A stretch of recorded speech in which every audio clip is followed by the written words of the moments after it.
Caleb Thornton's hands hadn't stopped shaking since the war. 14 years of trembling fingers, and nothing ever made them still.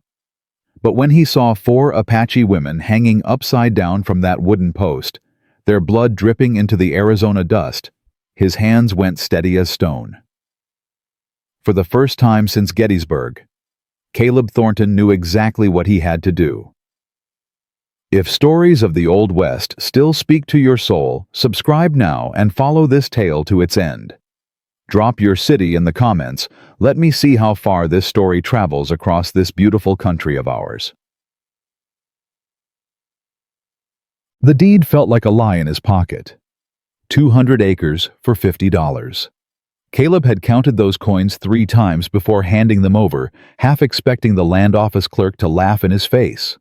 But the man just slid the paper across the counter, eyes avoiding Caleb's like he was selling a coffin to a dying man. "It's all legal," the clerk had muttered.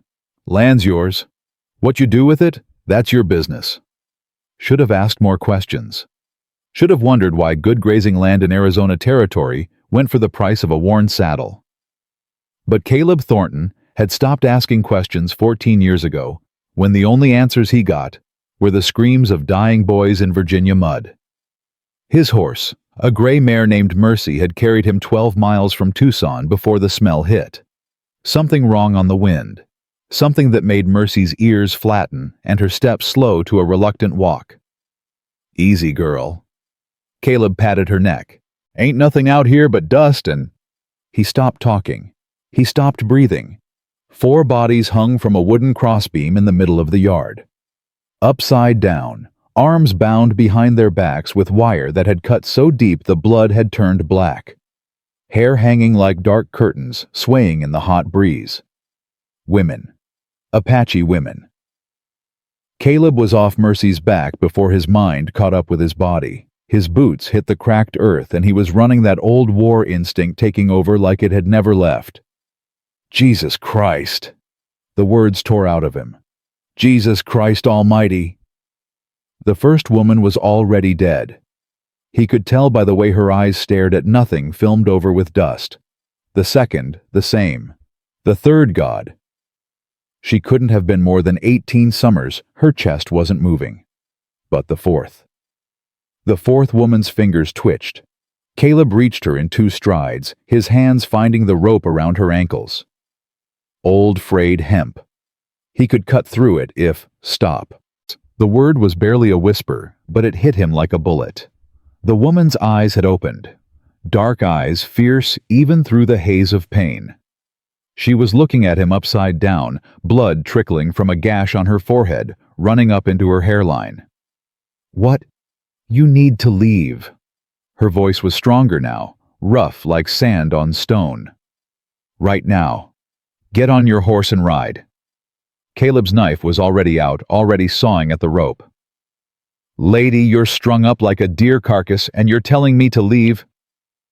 "Listen to me, white man." She coughed and the sound was wet wrong. "They are coming back.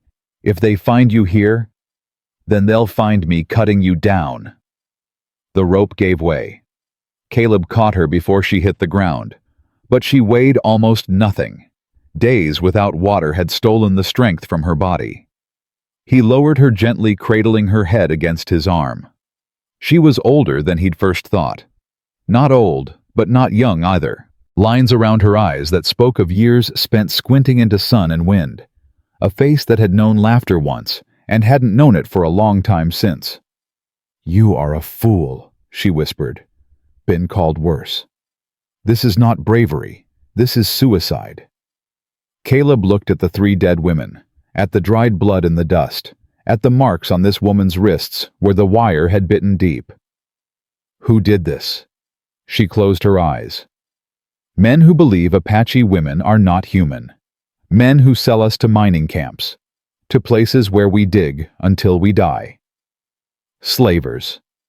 They call themselves businessmen. Her laugh was bitter, broken. They wear good coats and speak to the territorial governor. Caleb's jaw tightened. He'd heard whispers in the saloons, stories about Indian women disappearing from reservations, about certain mining operations that never seemed to have enough workers, yet never seemed to hire any either. "What's your name?" She opened her eyes again, studying him, searching for something in his face. "Why does it matter?" "Because I ain't gonna keep calling you lady while I'm saving your life." A long pause. Then, Kaya. Caleb Thornton. He reached for his canteen. "Drink slow. Too fast and you'll bring it back up." Kaya drank. Her hands shook so badly that Caleb had to help hold the canteen to her lips. Between sips, she kept looking past him toward the road that led back to town. "How long since they left?" 3 days. They check every 4. She swallowed hard. "We were supposed to be dead by now. The sun should have killed us." "But it didn't kill you." "No." Something flickered in her eyes. "My sisters were not so strong." Caleb looked at the 3 bodies again. Sisters. Not by blood maybe, but something deeper. He thought about his own brothers in arms, the ones he'd buried in Virginia clay.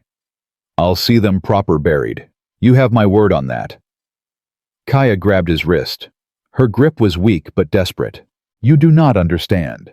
The man who runs this, he is not some outlaw in the hills. He is Indian agent for this territory. He has soldiers, deputies. Men who do what he says because he pays them in gold and promises." Indian agent. Caleb's stomach turned. "The government man, the one supposed to be protecting your people. Colonel Marcus Wentworth." She spat the name like poison. "He has been selling my people for 3 years.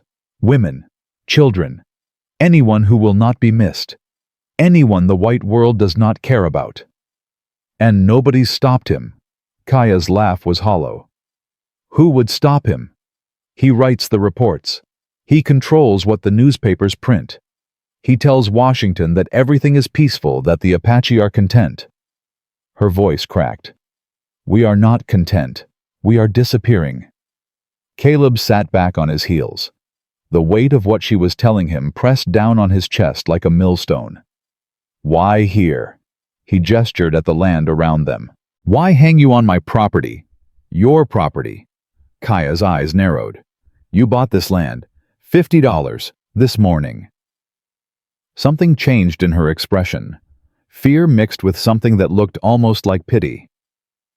"Then you are already dead, Caleb Thornton. You just do not know it yet."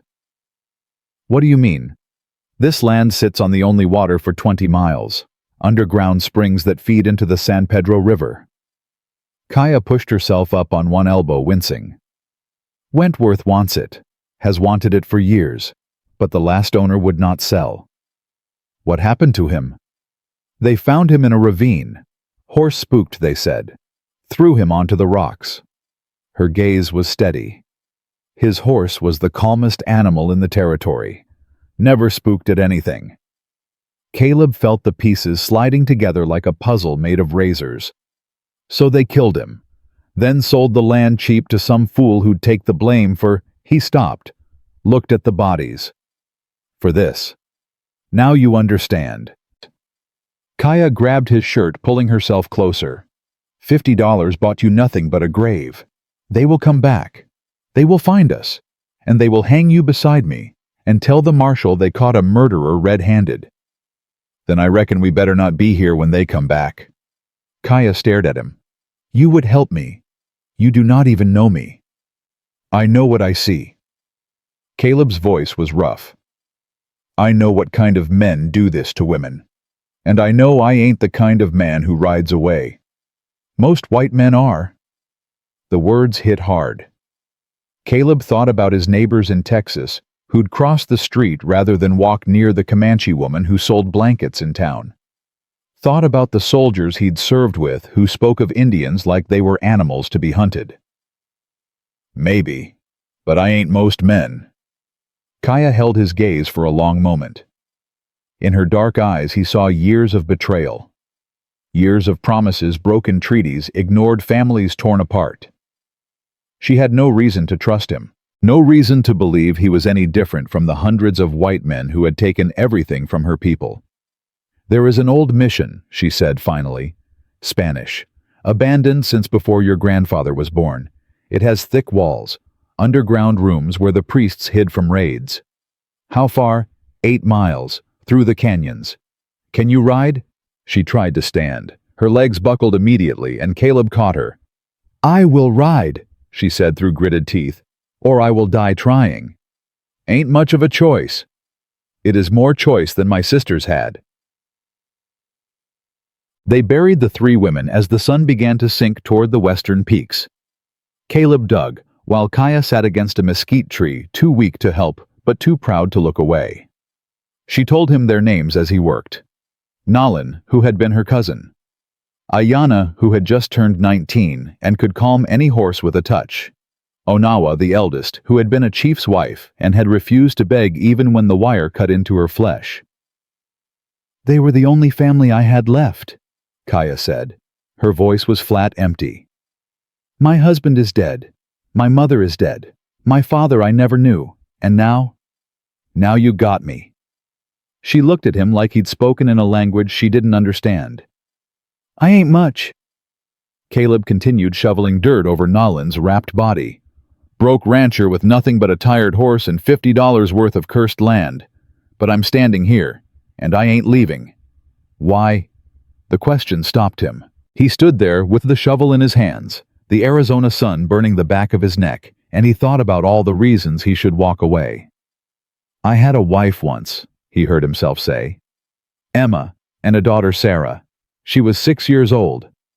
Kaya said nothing, just watched him with those dark, knowing eyes. Scarlet fever took them both while I was in Texas chasing cattle money. His voice sounded strange to his own ears, distant. I wasn't there. Wasn't there when they got sick. Wasn't there when they died. Wasn't there when they buried them in the churchyard back in Colorado. I am sorry. 5 years ago now, and every day since I've been looking for something. He drove the shovel into the earth. Something to make it mean anything. All the pain. All the loss. Some reason I'm still breathing when they ain't. He looked at her, at the blood dried on her forehead, at the raw wounds on her wrists, at the fierce, unbroken spirit in her eyes. Maybe this is the reason. Kaya was silent for a long moment. Then, you carry much guilt, Caleb Thornton. Enough to fill that canyon yonder. Guilt is a heavy burden. It does not make you a hero. Sometimes it only makes you reckless. Maybe. He finished filling the last grave. But I'd rather be reckless trying to help than careful watching people die. He offered her his hand. She took it. They rode as darkness crept across the desert. Kaya sat in front of Caleb on Mercy's back, too weak to hold herself upright on her own. He kept one arm around her waist, steadying her against his chest, trying not to think about how fragile she felt. How easy it would be for her to simply stop. Tell me about Wentworth, he said, keeping his voice low, even though there was no one for miles to hear. What do you want to know? Everything. How he works. Who he works with. How many men he has. Kaya was quiet for a moment. When she spoke, her voice was heavy with exhausted hatred. He came to the reservation 3 years ago. A government man with clean boots and a kind smile. He told us he was different. Told us he wanted to help. She laughed bitterly. My people believed him. We were desperate enough to believe anyone who offered hope. What happened? At first, nothing seemed wrong. The supplies he promised arrived on time. The soldiers he commanded treated us with not respect, but less cruelty than before. We thought perhaps we had finally found a white man who saw us as human. Mercy picked her way carefully through a dry wash. Caleb guided her with his knees, keeping both hands free to hold Kaya steady. Then the women started disappearing. How many? At first, 1 or 2 a month. Always the young ones. Always the ones without husbands or fathers to protect them. Kaya's voice grew colder. They told us the women had run away, or died of sickness, or been killed by bandits. Always a story. Always a reason why we should not ask questions. But you asked anyway. I had to. My cousin's daughter Mila was taken. She was 14 years old. I tracked the men who took her for 30 miles before they caught me. Caleb felt her body tense against his. That was how I learned the truth. They took me to the same place they took the others. A mining camp in the mountains where Apache women dug for silver until their hands bled and their lungs filled with dust. You escaped? Twice. The first time they caught me within a day. Beat me so badly I could not walk for a week. Her hand moved unconsciously to her ribs. The second time, I brought Nalin, Ayana, and Onawa with me. We made it almost to the border before Wentworth's men found us. That's when they strung you up. He wanted to make an example, show others what happens to Apache women who try to run. Her voice dropped to barely a whisper. But he also needed someone to blame. A white man alone buying cheap land in the middle of nowhere. Perfect scapegoat for a murderer. Caleb's arm tightened around her. I ain't gonna be nobody's scapegoat. You may not have a choice. There's always a choice. Kaya turned her head slightly, looking up at him. In the fading light, her face was all shadows and sharp angles. You sound like a man who has made difficult choices before. Made plenty of them. In the war. Which side? Caleb hesitated.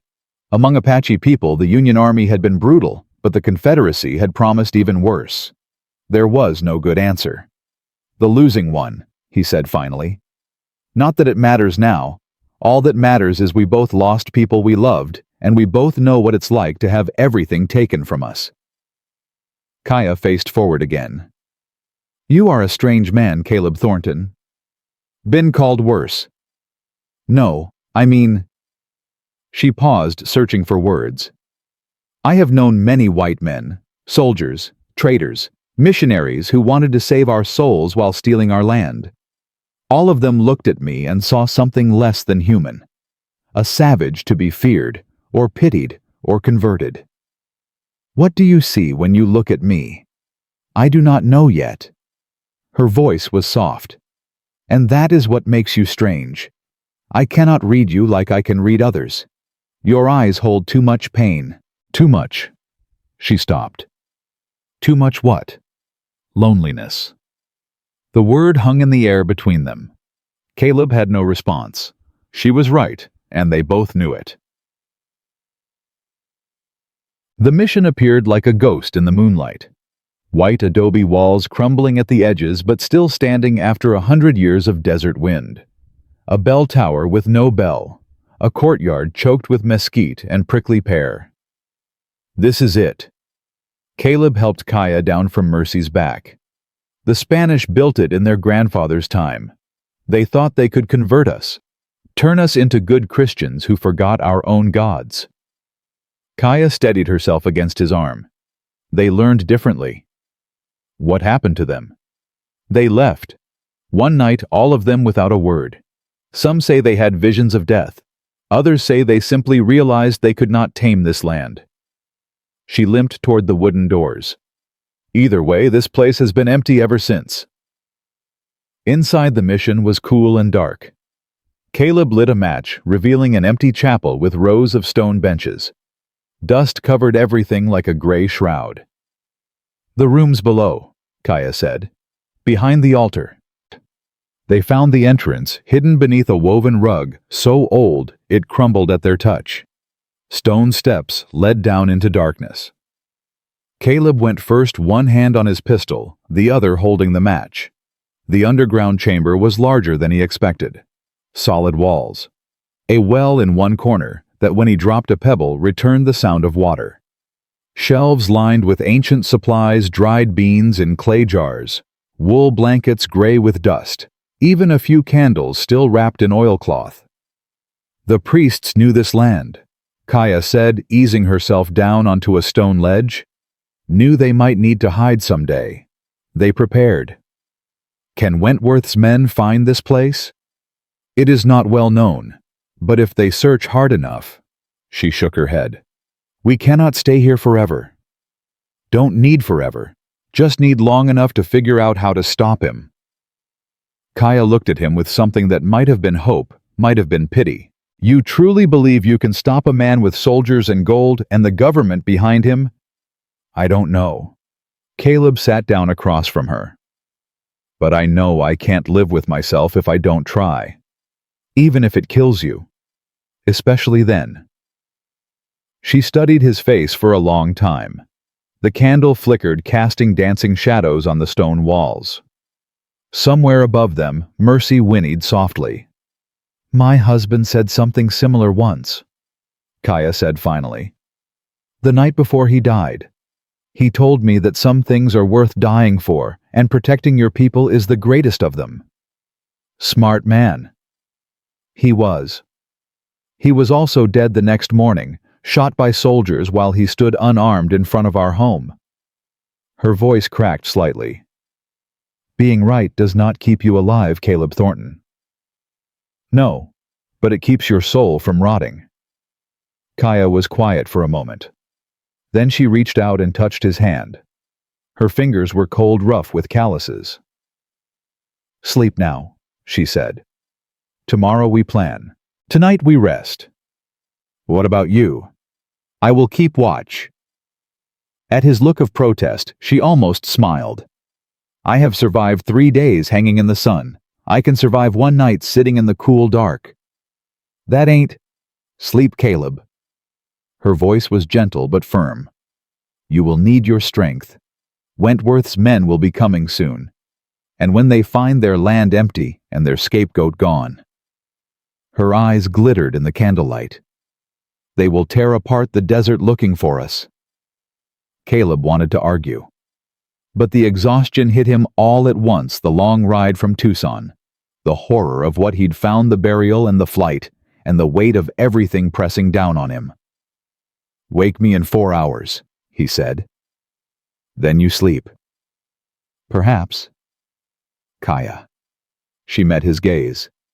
Yes. Thank you. For trusting me enough to let me help. Something shifted in her expression. Something soft beneath all that hardness. Do not thank me yet, she whispered. You may come to regret ever setting foot on that land.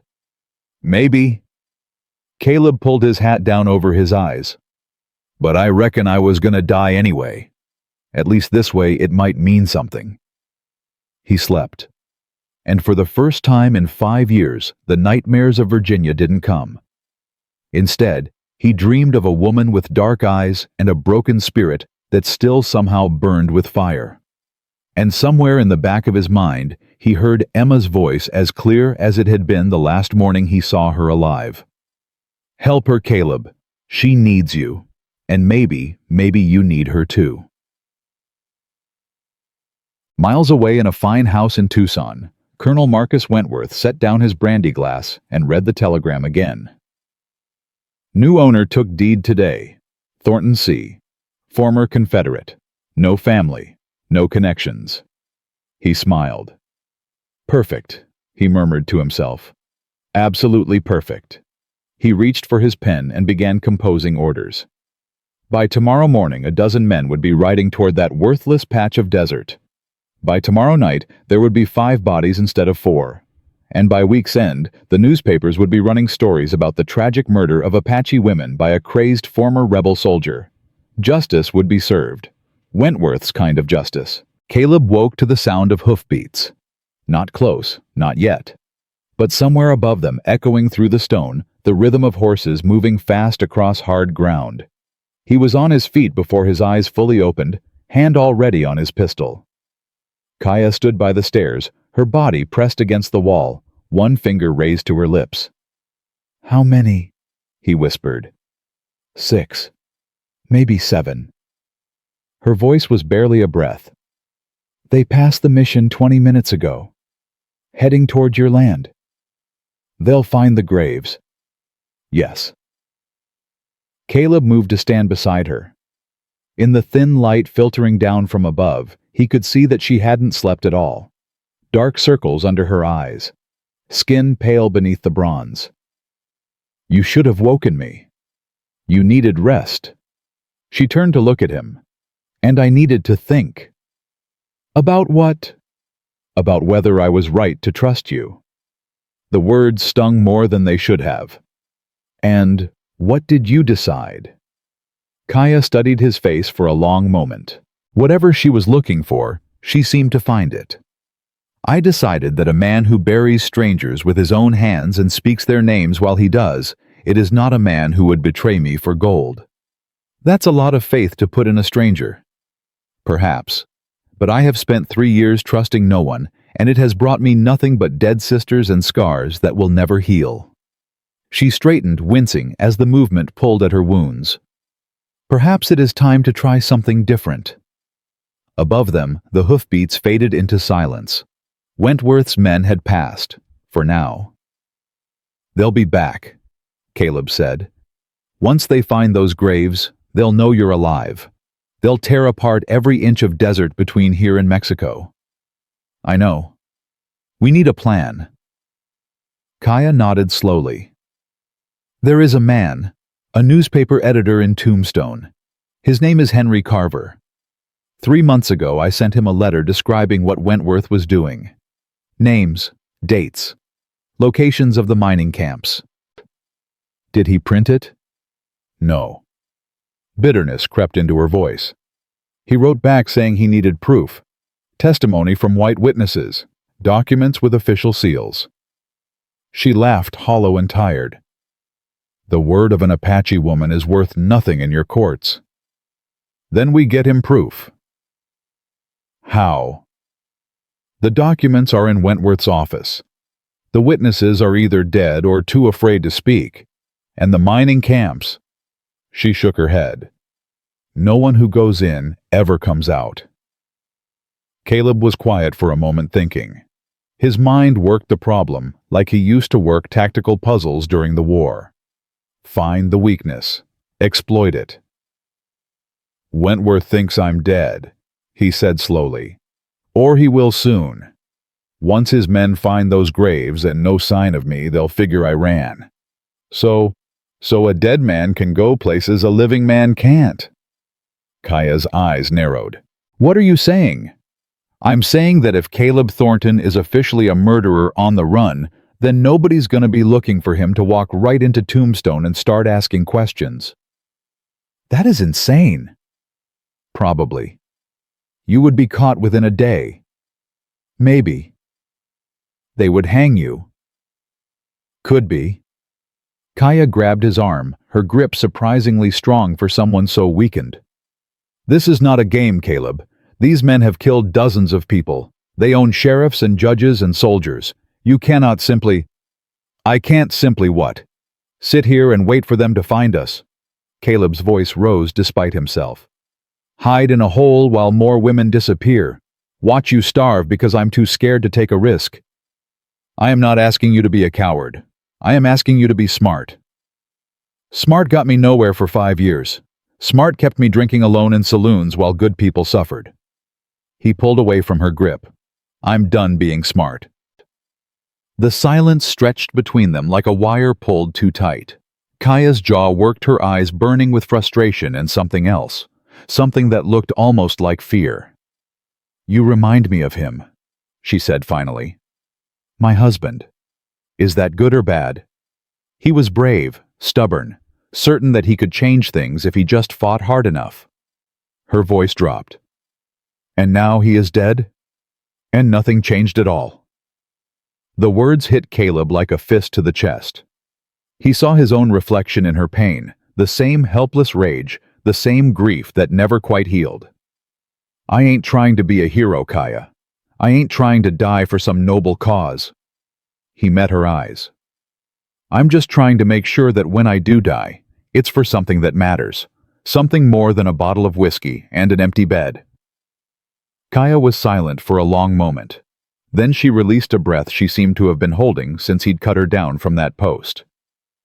There is another way, she said quietly. Harder, more dangerous.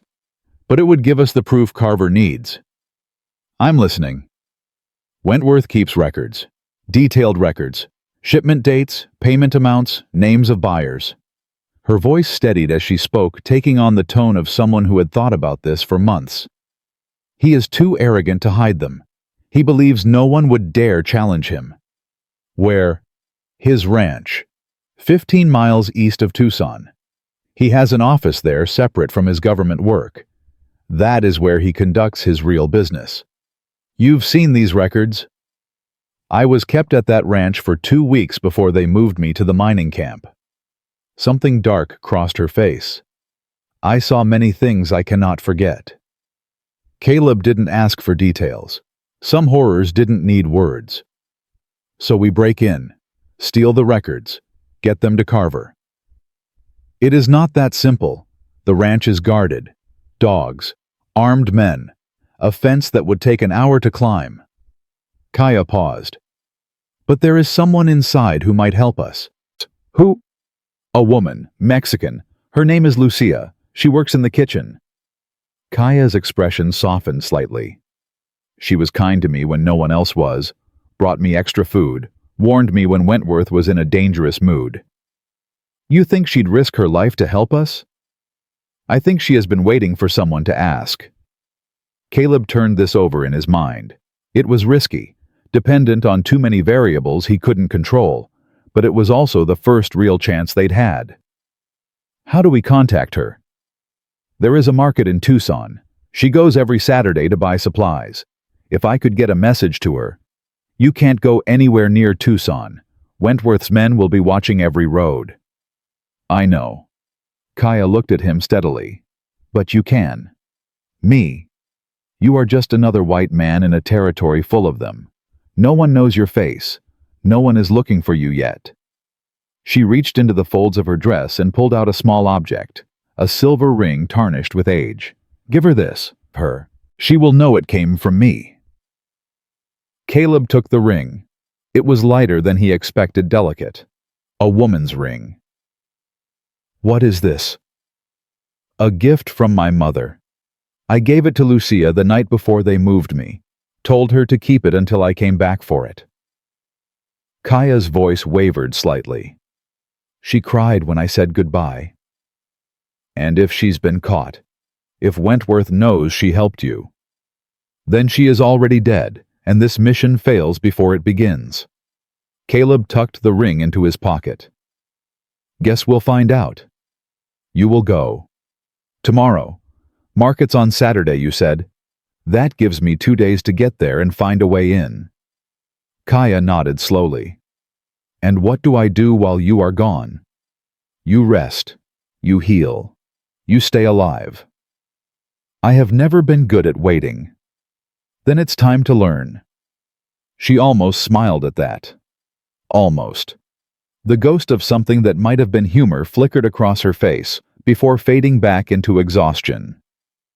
You should eat, Caleb said. I saw some beans in those jars. Probably older than both of us combined, but food is food. And you, I'll take first watch. See if I can figure out how many men Wentworth's got riding around out there. He turned toward the stairs, but Kaya's voice stopped him. Caleb. He looked back. Thank you. The words seemed to cost her something. For not leaving me to die. For burying my sisters. For... She hesitated. For treating me like I matter. You do matter. In your world, Apache women do not matter. We are savages. Animals. Less than the horses your people ride. That ain't my world. Then what is your world? Caleb thought about it. About the war and its endless graves. About Emma and Sarah lost to a fever he couldn't fight. About 5 years of wandering searching for something he couldn't name. I don't know, he said honestly. But I'm starting to think maybe I'm supposed to find out. He climbed the stairs before she could respond, but as he stepped into the morning light, he could have sworn he heard her whisper something in Apache. He didn't understand the words, but somehow they sounded like prayer. The day passed slowly. Caleb spent most of it on the mission's crumbling roof, watching the desert through a gap in the old bell tower. Twice he saw riders in the distance, small figures trailing dust clouds across the horizon. Both times they headed away from the mission toward the main road. Wentworth's men were searching, but they were searching in the wrong places. At least for now. He came down at midday to check on Kaya. She was asleep on one of the stone benches, curled on her side like a child. In sleep, the hard lines of her face had softened. She looked younger, vulnerable. Caleb covered her with his coat and went back to watching. By evening, the temperature had dropped enough to make the underground chamber almost comfortable. Caleb built a small fire in a corner where the smoke could escape through cracks in the stone, and they ate beans from one of the ancient jars. The food was terrible, musty and bland, but neither of them complained. "Tell me about your wife," Kaya said suddenly. Caleb looked up from his tin cup. "What? Emma. You said her name was Emma. Tell me about her." He hadn't talked about Emma in years, hadn't allowed himself to. But something about Kaya's direct gaze made refusal feel like cowardice. She was sunlight, he said finally. That's the only word for it. When she walked into a room, everything got brighter, warmer. "How did you meet?" "Church social in Denver. 1860. She was 17, I was 23. A ghost of a smile crossed his face. "She spilled punch on my only good shirt and spent the whole night apologizing. Insisted on washing it herself. I told her she'd have to marry me first if she wanted to handle my laundry. And she said yes. Not right away. Made me court her proper for 6 months. Sunday dinners with her parents. Walks in the park with a chaperone. All the things a decent woman deserved." The smile faded. "We got married 2 months before the war started." "Did she ask you not to go?" "No, she never asked me for anything." Caleb stared into the fire. That was the worst part. She just looked at me with those blue eyes and said, "Come home safe, Caleb Thornton. I'll be waiting." "And did you come home safe?" "Depends on what you mean by safe." He touched the scar on his left arm, a thick rope of raised flesh from wrist to elbow. Body came back mostly intact. Can't say the same for the rest of me. Kaya was quiet for a moment. Then, "The war changed you." "War changes everyone. Turns boys into old men. Turns good men into killers." He took a breath. "I did things over there that I'll answer for when I meet my maker. Things that keep me awake at night even now." "But you came back to her." "For 3 years. 3 good years, even with the nightmares. Even with the drinking." His voice cracked slightly. "Sarah was born in 66. Named her after Emma's grandmother. She had her mother's eyes and my stubborn chin." "She sounds beautiful." "She was perfect. Both of them were." Caleb set down his cup. His hands were trembling again. "When the fever hit, I was 100 miles away chasing 20 head of cattle that had wandered off in a storm. By the time I got the telegram, Emma had been dead for 3 days. Sarah for 2. Caleb. The neighbors buried them. Said they couldn't wait. Too dangerous with the fever spreading." His jaw tightened. "I never even got to say goodbye. Never got to tell them." He stopped. Couldn't finish. Kaya reached across the fire and took his hand. Her fingers were warm against his. "My husband's name was Goyathle," she said softly. "It means one who yawns in our language. A funny name for such a serious man." She smiled faintly at the memory. He was a warrior, but gentle with children and animals. He could track a deer across stone and shoot a fly off a horse's ear from 50 paces. Sounds like quite a man. He was. We had been married for 12 winters when the soldiers came. Her grip tightened on Caleb's hand. They wanted our horses. Goyathle told them no. Said those horses had been given to us by the land itself and were not ours to give away. What happened? The lieutenant laughed at him. Called him a stupid savage. Then he shot Goyathle through the heart while he stood unarmed in front of our home. Kaya's voice was steady, but her eyes glistened in the firelight. I watched him fall, watched the light leave his eyes. And then the soldiers took the horses anyway. I'm sorry. So am I. She released his hand. Every day, every night. Sorry for all the things I never said. Sorry for the future we never had. They sat in silence for a long while after that. The fire crackled and popped, sending sparks up toward the stone ceiling. Somewhere above them, an owl called into the darkness. "We make quite a pair," Caleb said finally. "Two broken people hiding in a hole." "Broken things can still be useful." Kaya picked up a piece of firewood and fed it to the flames. "A cracked pot still holds water. A chipped blade still cuts." "Is that Apache wisdom?" "It is Kaya wisdom." She looked at him across the fire. "We are both wounded Caleb Thornton. Both carrying grief that will never fully heal. But perhaps—" she hesitated. "Perhaps what?" "Perhaps wounded creatures understand each other in ways that whole ones cannot." Caleb didn't know what to say to that. So he said nothing. Just sat there in the firelight, feeling something shift between them. Something he couldn't name and wasn't sure he wanted to. "You should sleep," Kaya said. "You have a long ride tomorrow." "What about you?" "I slept today. Tonight I will keep watch." "Kaya, do not argue with me, Caleb. I am too tired and too stubborn." He almost laughed at that. Almost. "Fine. But wake me if anything—" "I know. Anything moves, you wake up shooting." She waved him toward the makeshift bed he'd arranged from old blankets. "Go, sleep. Dream of something other than death for once." Caleb lay down using his saddlebag as a pillow. The stone floor was hard beneath him, but he'd slept on worse during the war. Kaya. I'm glad I bought that land." She was quiet for so long that he thought she hadn't heard. Then softly, "So am I, Caleb Thornton. So am I." He closed his eyes, and for the second night in a row, the nightmares stayed away. Dawn came gray and cold. Caleb was up before the sun, checking Mercy's saddle and packing his supplies for the ride to Tucson. Kaya watched him from the doorway of the chapel, wrapped in a blanket against the morning chill. "The market opens at 8, she said. "Lucia usually arrives by 9. Look for a woman with gray in her hair and a scar on her left hand. She burned it as a child. And if she's not there, then come back. We will find another way." Caleb tightened Mercy's cinch. "What if something happens? What if I don't come back?" Kaya's expression didn't change. "Then I will know I was wrong to trust you." "That's not what I know what you meant." She stepped closer, lowering her voice. "If you do not return by tomorrow sunset, I will assume you are dead or captured. I will leave this place and disappear into the mountains. The Apache still have friends there.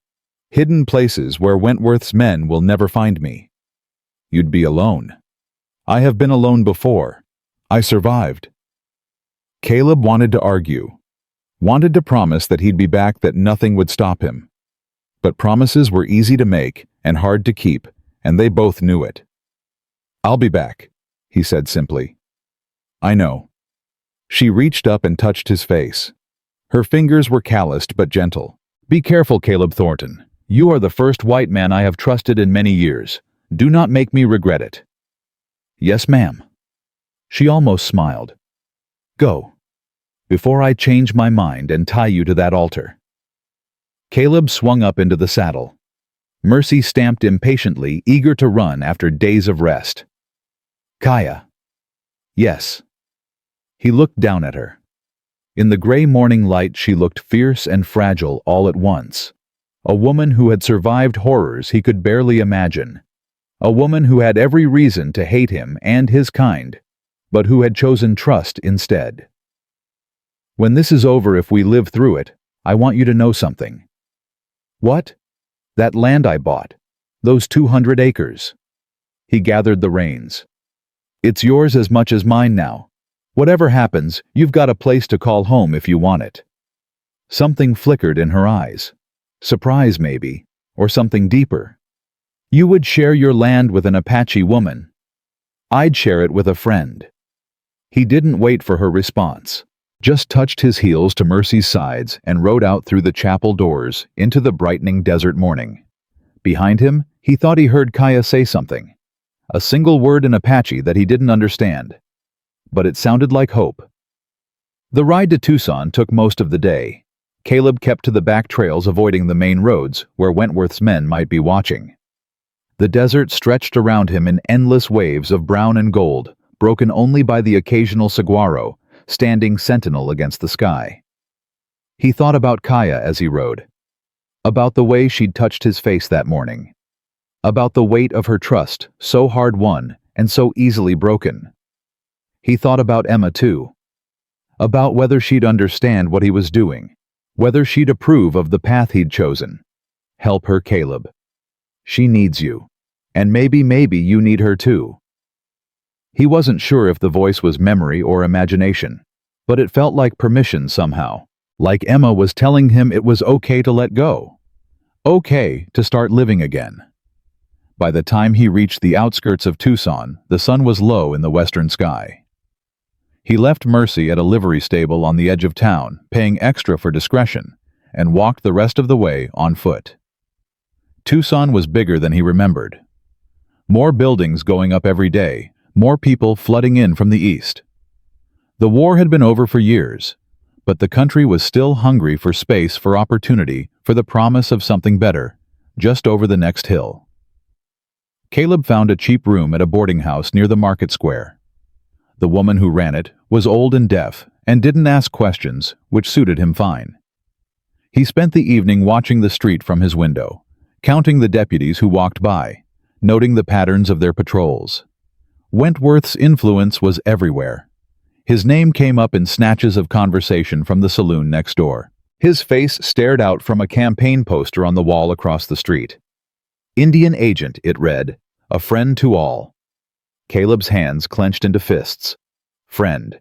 The man who sold women into slavery, who murdered anyone who got in his way, who wore the mask of respectability while conducting horrors in the shadows. Tomorrow, Caleb thought. Tomorrow we start tearing that mask off. He lay down on the narrow bed and closed his eyes. Sleep came slowly, but when it did, he dreamed of dark eyes and silver rings and the sound of his own name spoken like a prayer. The market was crowded by the time Caleb arrived. Farmers selling vegetables from wooden carts, ranchers haggling over cattle prices, women in bright dresses examining bolts of fabric while their children ran shrieking between the stalls. Caleb moved through the crowd, slowly keeping his head down, but his eyes alert. He was looking for a woman with gray hair and a scar on her left hand. Looking for the key to everything. He found her at a stall selling peppers. She was smaller than he'd expected, barely 5 feet tall, with iron gray hair pulled back in a severe bun. Her dress was plain, but clean, the dress of a servant who took pride in her work. And on her left hand, just as Kaya had described, a thick scar ran from thumb to wrist. Caleb watched her for several minutes, making sure she was alone. When he was certain no one was following her, he approached. "Excuse me, ma'am." The woman looked up. Her eyes were dark and cautious, the eyes of someone who had learned long ago not to trust strangers. "Yes. I'm looking for some special peppers, hard to find, the kind that grow near the San Pedro River." It was a code Kaya had given him, a way to identify himself without speaking her name aloud. The woman's expression didn't change, but something shifted in her posture. A tension that hadn't been there before. "Those peppers are very rare," she said carefully. "I have not seen them in many months. A friend told me you might know where to find them." Caleb reached into his pocket and pulled out the silver ring. "She asked me to give you this." Lucia's eyes went wide. She reached for the ring with trembling fingers, turning it over in her hands like a sacred object. "Kaya," she breathed. "She is alive." "Yes." "And the others? Nalin Ayana, the older one Onawa." Caleb shook his head slightly. Lucia's eyes filled with tears. She pressed the ring to her chest, her lips moving in silent prayer. "Come with me," she whispered. "Not here. Too many eyes." She led him through the crowded market, weaving between stalls with the ease of long practice. Finally, she ducked into a narrow alley behind a butcher's shop. "How is she?" Lucia demanded. "Is she hurt? Where is she hiding?" "She's safe, recovering. but she needs help. Anything. I will do anything. Caleb took a breath. Wentworth keeps records at his ranch. Documents that prove what he's doing. We need them. Lucia's face went pale. The records. Yes, I have seen them. He keeps them in his study in a locked cabinet. Can you get them? The study is locked when he is away. Only his most trusted men have keys. She hesitated. But there is a window. Small. He leaves it cracked for air. Could someone fit through it? A woman, perhaps, or a small man. She looked at Caleb's broad shoulders. Not you. Then you'd have to do it. Lucia was quiet for a long moment. Fear and determination warred across her face. If he catches me, he will kill me. Slowly. He has done it before to others who betrayed him. I know. Caleb met her eyes. I ain't gonna lie to you, ma'am. This is dangerous. More dangerous than anything you've ever done. But if we don't stop him, more women will die. More families will be destroyed. The evil will keep spreading until there's nothing left but blood and ash. And if we do stop him, then maybe some of those women come home. Maybe some of those families heal. Maybe the next generation grows up without this shadow hanging over them. Lucia closed her eyes. Her lips moved silently, praying again, Caleb realized. Asking for guidance. When she opened her eyes, they were clear. Thursday, she said. Wentworth travels to Phoenix on Thursday. He will be gone for 3 days. I can get the records then. Thursday. How do I contact you? There is a church on the edge of town, San Xavier del Bac. I go there every Wednesday evening to pray. She took his hand and pressed the silver ring back into it. Give this to Kaya. Tell her Lucia has not forgotten. Tell her help is coming. I will. And tell her... Lucia's voice broke slightly. Tell her I am sorry I could not do more. When they took her away, I wanted to scream. I wanted to fight. But I was afraid. Fear doesn't make you weak, ma'am. It makes you human. Perhaps. She pulled her shawl tighter around her shoulders. But courage, is what makes us more than human. Kaya taught me that. She turned and walked back toward the market without another word. Within seconds, she had vanished into the crowd, just another servant going about her daily errands. Caleb looked down at the ring in his hand. Such a small thing. Such a fragile thread connecting two women across a gulf of fear and distance. But sometimes threads were stronger than chains. He tucked the ring away and headed back toward the livery stable. He had promises to keep, and a woman waiting in the dark who needed to know that hope was still alive. Caleb rode through the night. The moon hung low over the desert, casting silver light across the trail. Mercy moved sure-footed through the darkness, her instincts sharper than any lantern. Caleb let her find the way while his mind raced ahead to the mission to Kaya, to everything that still needed to happen. Thursday. 4 days away. 4 days of waiting, hiding, hoping that Lucia could deliver what she'd promised. 4 days that felt like a lifetime. He reached the mission just as dawn broke over the eastern peaks. The old chapel stood silent against the pink sky, its crumbling walls somehow peaceful in the early light. But something was wrong. Caleb felt it before he saw it. A stillness that didn't belong. An absence where there should have been presence. He dismounted slowly, his hand finding his pistol. The chapel doors hung open, creaking softly in the morning breeze. Kaya! No answer. Caleb's heart hammered against his ribs. He moved toward the entrance, every muscle coiled tight. The interior of the chapel was empty. The altar undisturbed. The rug covering the underground entrance still in place. He pulled back the rug and descended the stone steps, pistol first. Kaya! It's Caleb. I'm coming down. Silence. Then a voice from the darkness. You came back. Relief flooded through him like water through a cracked dam. Kaya stepped out of the shadows, a knife in her hand. She looked better than when he'd left, still pale, still weak, but there was color in her cheeks now. Fire in her eyes. Told you I would. Most men who say that do not mean it. I ain't most men. She lowered the knife. No, you are not. Caleb holstered his pistol and reached into his pocket. Got something for you. He held out the silver ring. Kaya stared at it for a long moment, then took it with trembling fingers. Lucia. She's alive. She's willing to help. Something broke in Kaya's face. Not tears, she was too strong for that. But a cracking of the armor she wore, a glimpse of the woman beneath the warrior. I thought... Her voice caught. I thought she would have been discovered by now, punished for helping me escape. She's been careful, kept her head down. But she's been waiting, Kaya. Waiting for a chance to do something. When? Thursday. Wentworth's traveling to Phoenix. She'll get the records while he's gone. Kaya pressed the ring to her lips, eyes closed. When she opened them again, they were wet but determined. Thursday.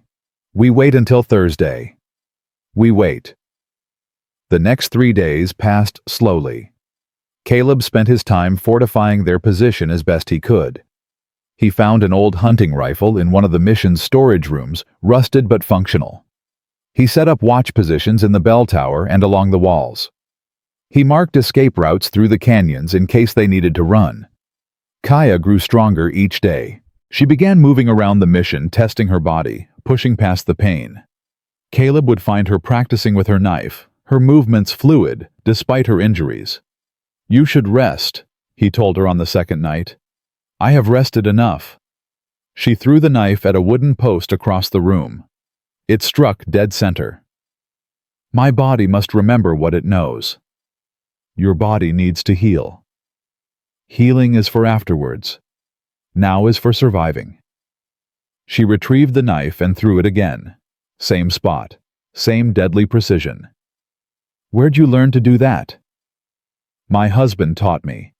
He said a woman should never be defenseless, that the world was too cruel for softness.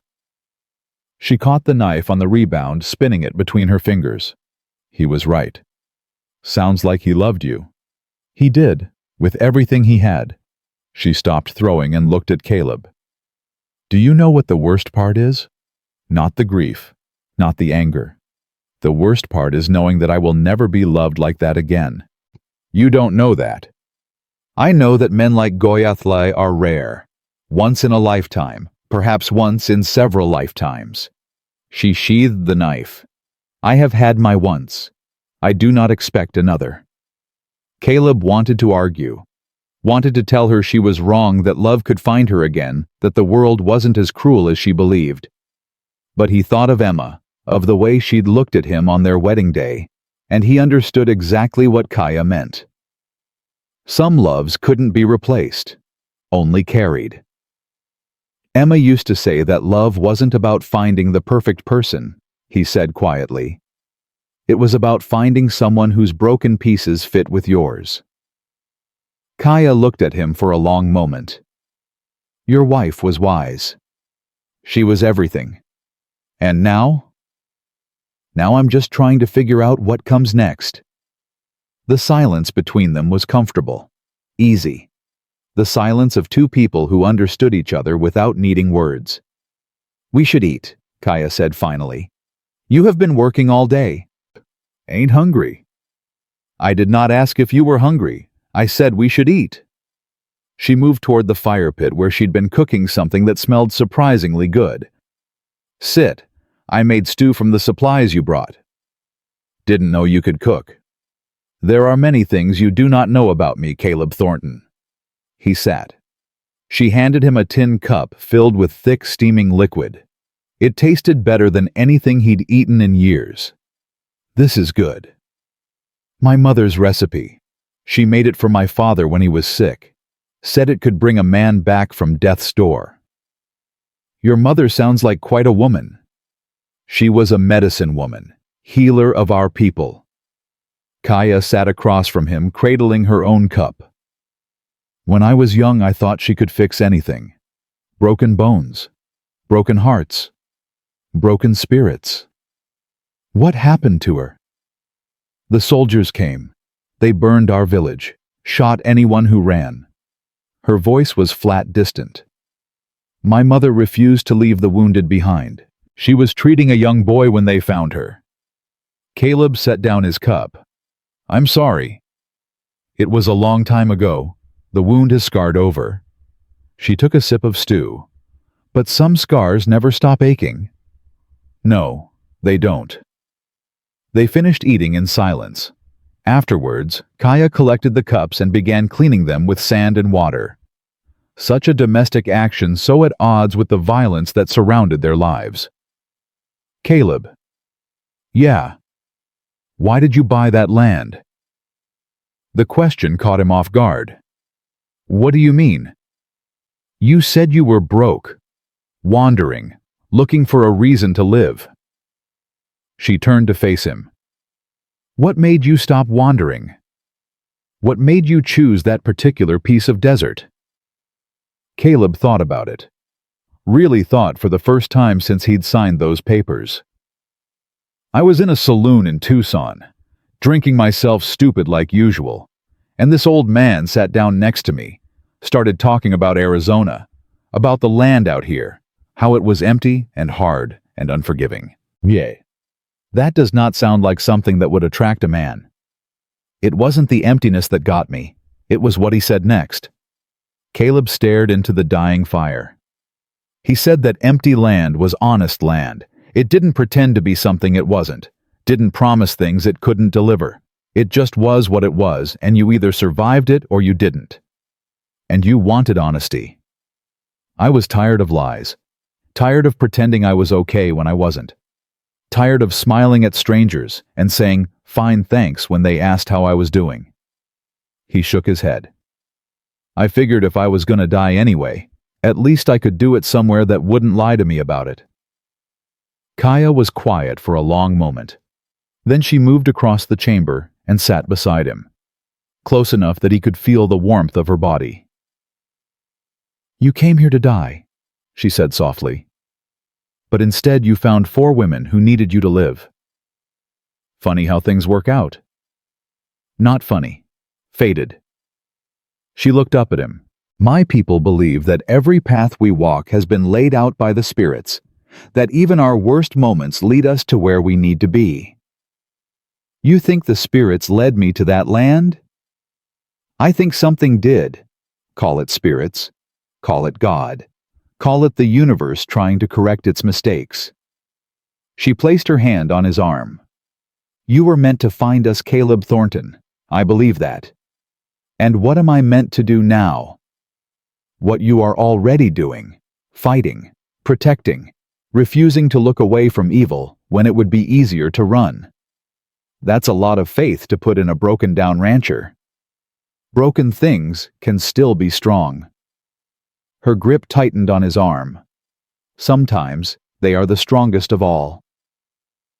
They sat together in the firelight, neither speaking, neither needing to. Outside, the desert wind howled against the mission walls, carrying the sound of a world that didn't care about 2 wounded people hiding in the dark. But inside, for just a moment, the darkness felt a little less heavy. Wednesday came faster than Caleb expected. He rode out before dawn, heading for San Xavier del Bac to meet Lucia. Kaya wanted to come with him, but he refused. Too dangerous. If something goes wrong, you need to be able to run. I am tired of running. Then think of it as strategic retreat. He swung up onto Mercy's back. I'll be back before dark. Stay hidden. Stay safe. Caleb. He looked down at her. Do not do anything stupid. Wouldn't dream of it. The church was old and beautiful, whitewashed walls gleaming in the afternoon sun. Caleb tied Mercy behind a stand of mesquite and approached on foot, watching for signs of trouble. Lucia was inside, kneeling before a statue of the Virgin Mary. Caleb slid into a pew behind her and waited. I was afraid you would not come, she whispered without turning around. Told you I would. There has been a change. Her voice was tight with fear. Wentworth is not going to Phoenix tomorrow. He received word this morning. He is staying at the ranch. Caleb's stomach dropped. For how long? I do not know. Days, perhaps weeks. Lucia finally turned to look at him. Her face was pale drawn. Something has happened. His men have been searching the desert for days. They found the graves on your land. Found the empty posts where the women were hung. They know Kaya's alive. They know someone took her. Someone helped her escape. Lucia's hands twisted in her lap. Wentworth is furious. He has doubled the guards, sent riders to every town within 50 miles. He is offering a reward for information. How much? $500, dead or alive. $500. More money than most men in the territory would see in a year. Enough to make friends into enemies, neighbors into hunters. What about the records? I cannot get them now. Not with Wentworth there. Not with so many guards. Lucia's eyes filled with tears. I'm sorry. I wanted to help. Hey. Caleb reached out and touched her shoulder. This ain't your fault. You did everything you could. It is not enough. It's more than anyone else has done. Lucia wiped her eyes with the back of her hand. What will you do now? Caleb thought about the mission, about Kaya waiting in the darkness. About the noose that was slowly tightening around both their necks. I don't know yet, but I'll figure something out. You should run. Both of you. Go to Mexico. Start over where Wentworth cannot reach you. And let him keep doing what he's doing. Let more women disappear. Sometimes survival is enough. No, ma'am. Caleb stood up. Survival ain't enough. Not anymore. He turned to leave, but Lucia caught his arm. Wait. There is something else. She pressed a small piece of paper into his hand. The name of a man. A U.S. Marshal who has been investigating Wentworth for months. He is based in Tombstone. If you can reach him, show him what you know. A marshal. Why hasn't he done anything? Because he has no proof. No witnesses willing to testify. Everyone who knows the truth is either dead or too afraid to speak. Lucia's grip tightened. But if you could get him the evidence he needs? Caleb looked at the paper. A name was written in careful script, Marshal Thomas Blackwood. Thank you, Lucia. Go with God, Caleb Thornton, and bring that bastard to justice. He rode hard back to the mission, pushing Mercy faster than was safe in the fading light. His mind churned with possibilities, each one more desperate than the last. The plan was falling apart. Wentworth wasn't leaving. The records were unreachable, and every hour that passed brought the hunters closer. He was a mile from the mission when he heard the gunshot. The sound cracked across the desert like lightning, sharp and unmistakable. Caleb dug his heels into Mercy's sides, urging her into a full gallop. Another shot, then another. The mission came into view, and Caleb's blood turned to ice. 3 horses were tied outside the chapel doors. Men in long coats were dragging something from inside. Someone. Kaya. She was fighting. Even from this distance, Caleb could see her struggling, kicking, clawing at the men who held her. But there were too many. They had her arms pinned, her legs bound. One of the men raised his pistol and struck her across the face. She went limp.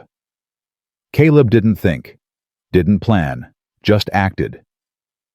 He pulled his rifle from the saddle scabbard and fired while still at full gallop. The shot went wide, but it had the desired effect. The men spun toward him, reaching for their weapons. Caleb fired again. This time he hit one of them in the shoulder. The man screamed and dropped to his knees. The other 2 opened fire. Bullets whipped past Caleb's head close enough to feel the heat. He swerved Mercy to the left, then to the right, making himself a harder target. Another shot, another miss. He was close now. Close enough to see their faces. Close enough to see the fear in their eyes when they realized he wasn't going to stop. Caleb threw himself from the saddle, hitting the ground in a roll. He came up shooting his pistol, barking twice. The first shot caught one of the men in the chest. The second took the other in the leg. The man with the shoulder wound was trying to raise his gun. Caleb kicked it from his hand and slammed the butt of his pistol into the man's temple. He collapsed without a sound. Kaya lay in the dust, motionless. Caleb dropped to his knees beside her, his hands finding her face. Kaya. Kaya, can you hear me? A soft groan. Her eyes fluttered open, unfocused at first, then sharpening when they found his face. Caleb. I'm here. I got you. They found me. Her voice was slurred, thick with pain. I tried to fight. I tried. You did good. You did real good. He helped her sit up, checking her for wounds. A gash on her forehead from where they'd hit her. Bruises forming on her arms, but nothing life-threatening. How many were there? 3. There are. She stopped. Her eyes went wide, looking past his shoulder. Caleb! He spun around. The man he'd shot in the chest was still alive. Still had enough strength to raise his pistol and aim it directly at Caleb's head. You're dead, rancher! The gun roared, but Caleb didn't feel the impact. Didn't feel anything except the rush of air as Kaya shoved him sideways. The bullet meant for him tore through her instead. She crumpled against him, blood blooming across her shoulder like a dark flower. Her eyes met his, shocked and pained. Kaya. The man tried to fire again, but his gun clicked empty. Caleb raised his own pistol and put a bullet between his eyes. Then, he was on the ground beside Kaya, pressing his hands against her wound, trying to stop the bleeding. Why? His voice broke. Why did you do that? Because... She coughed and blood flecked her lips. Because you are worth saving. No, no, no, no! He ripped off his shirt and pressed it against the wound. Stay with me. You hear me? Stay with me. Caleb? Her hand found his weak but insistent. Listen. Don't talk. Save your strength. Listen. Her eyes locked onto his. There is a place. Hidden canyon 3 miles north. My people used to camp there. Underground springs. Caves where you can hide for weeks. We ain't hiding. I'm getting you help. There is no help. Nearest doctor is in Tucson. I would bleed out before, then I'll cauterize it. Burn the wound closed. Kaya's grip tightened on his hand. You would do that. I'd do anything to keep you alive. She stared at him for a long moment. Blood was soaking through the makeshift bandage, spreading across both their hands. Then do it, she whispered. And pray to whatever gods you believe in. Caleb carried her inside the chapel, his arms steady, despite the terror coursing through his veins. He built a fire and heated his knife until the blade glowed orange. Kaya didn't scream when he pressed it to her wound. She gritted her teeth and grabbed his arm hard enough to leave bruises, but she didn't scream. Afterwards, she passed out from the pain. Caleb sat beside her through the night, watching her breathe, counting each rise and fall of her chest, praying to a god he hadn't spoken to in years. Somewhere in the darkness, he heard hoofbeats. Distant but growing closer. More of Wentworth's men, coming to finish what their comrades had started. Caleb checked his ammunition. 6 bullets left. Enough to make them hurt. Maybe not enough to survive. He looked down at Kaya's face, peaceful in unconsciousness, at the woman who had saved his life without hesitation, who had pushed him out of death's path and taken the bullet meant for him. I ain't letting them take you, he whispered. Not now. Not ever. He picked up his rifle and moved to the window. The hunters were coming. And Caleb Thornton was done running. The hoofbeats grew louder. Caleb counted them in the darkness. 4 horses, maybe 5, moving fast, drawn by the gunfire, like wolves to blood. He checked his rifle again. 4 rounds. His pistol held 2 more. 6 bullets against however many men were coming. Bad odds. But he'd faced worse during the war. Caleb. He turned. Kaya was awake, her face pale as bone in the moonlight filtering through the chapel windows. She was trying to push herself up on one elbow. Stay down. How many? Don't matter. You need to rest. How many? Her voice was steel-wrapped in pain. Caleb knew better than to argue. 4 or 5 riders, coming fast. Kaya closed her eyes. When she opened them again, They were clear and focused, despite the agony that must have been tearing through her shoulder. The underground chamber. We can hold them there. One entrance, narrow stairs. They would have to come at us one at a time. You can't move. I can move. She gritted her teeth and forced herself to sitting. Sweat broke out across her forehead, but she didn't fall. I will not die lying down like a wounded deer. Caleb wanted to argue, wanted to tell her to stay still, to let him handle this, to rest while he fought. But he saw the look in her eyes and understood. She had spent years running, years being hunted, years being treated like prey. Tonight, she would be the hunter. Can you shoot? Give me a gun and find out. He handed her his pistol. She checked the cylinder, her movement slow but sure. 2 bullets. Make them count. Something like a smile crossed her face. I always do. They made it down the stairs just as the first riders reached the chapel. Caleb could hear them outside shouting to each other, spreading out to surround the building. They're at the doors, one voice called out. Open. Someone's been here recent. Check inside.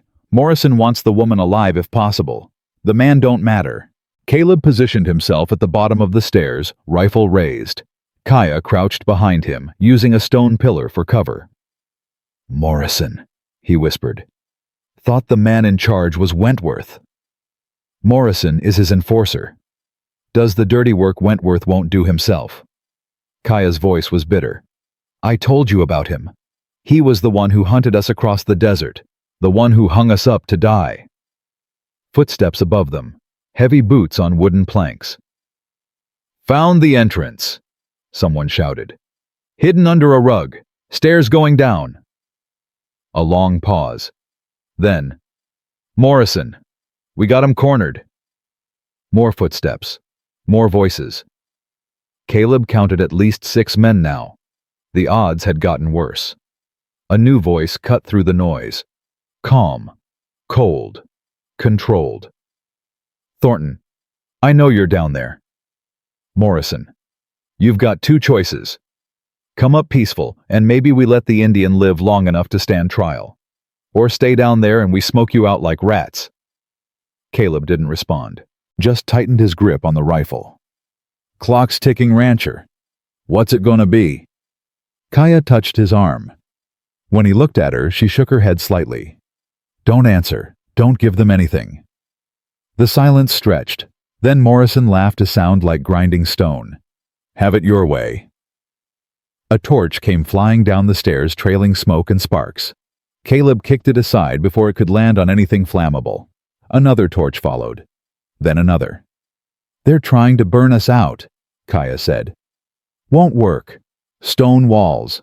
Nothing down here to catch. They know that. This is just to scare us. She shifted her weight, wincing at the movement. Morrison likes to play with his prey. As if to prove her point, Morrison's voice echoed down again. You know what I did to the last man who crossed me? Thornton found him hiding in a barn outside Flagstaff. Thought he was clever. Thought he could just disappear. A pause. Took me 3 days to kill him. By the end, he was begging me to finish it. Caleb felt Kaya stiffen beside him. He is trying to break you, she whispered. Do not let him. Ain't that easy to break? Good, because what comes next will test that. A shadow appeared at the top of the stairs. Caleb fired without thinking. The shadow jerked back with a scream, and he heard a body hit the floor above. 1 down, he said. 5 to go. Kaya raised her pistol. And we have 5 bullets between us. Guess we better not miss. Another shadow. Caleb fired again. This time the man ducked back before the bullet found him. He's got a rifle, someone yelled. Covering the stairs. Then go around. Morrison's voice was calm despite losing a man. There's got to be another way down. Old place like this, the priests would have had an escape route. Caleb felt his stomach drop. He looked at Kaya. Is there? Her face told him everything he needed to know. Where? The well. In the corner. It connects to an underground stream that leads out through the canyon. She closed her eyes. I did not think they would know. Can we use it to escape? Not with my shoulder. The swim is too long. I would drown. Then we block it. With what? Caleb looked around the chamber. Stone benches, old crates, the remains of supplies that had been sitting here for decades. Help me move these. They worked fast, Kaya doing what she could with one arm, while Caleb dragged the heavier pieces. The well opening was small, barely wide enough for a man to fit through. They stacked crates and benches over it, piling weight on top. It won't hold forever, Kaya said. Don't need forever. Just need long enough. Above them, the sounds had changed. Fewer footsteps near the main entrance. More movement around the sides of the building. They were looking for the other way in. Caleb. Kaya's voice was strained. If they find the stream entrance, they will come at us from both sides. I know. We cannot hold two positions, not with what we have. I know. She grabbed his arm, forcing him to look at her. Then you need to go, now, while they are distracted. Take the stream, get out. Find that Marshal Lucia told you about. I ain't leaving you. You must. The evidence dies with us if we both die here. Someone has to survive. Someone has to make sure Wentworth pays for what he has done. And what happens to you? Kaya's jaw tightened. I will hold them as long as I can. Give you time to get clear. No. Caleb. I said no. He pulled away from her grip. I didn't save you from that post just to leave you to die in a hole. That ain't how this works.